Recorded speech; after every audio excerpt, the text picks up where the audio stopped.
negotiated, you waited, you got the raise, and your bank account looks exactly the same. You've been wondering if you're doing something wrong. You're not. The raise is broken, and Sid's about to show you who took your money and how much.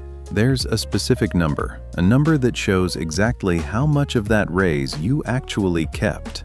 Most people, when they see it, can't believe they celebrated. Here's what Sid sees every year. Someone gets a $5,000 raise. Taxes hit first. Federal, state, payroll. The average American keeps 68 cents of every new dollar earned. That $5,000? $3,400.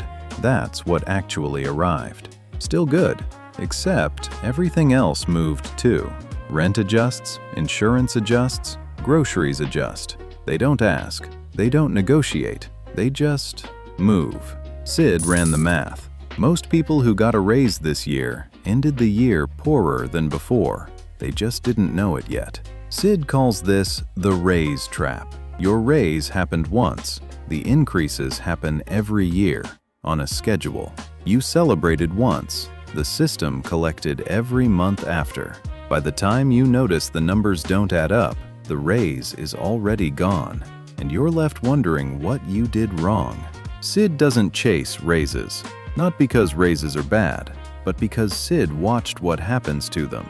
Most people spend their entire career chasing the next one, thinking this time it'll actually change something. The number changes.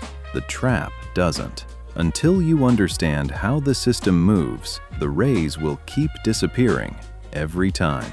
Follow Lazy Money if you want to learn how to make your money work for you instead of working for everyone else. Lazy Money.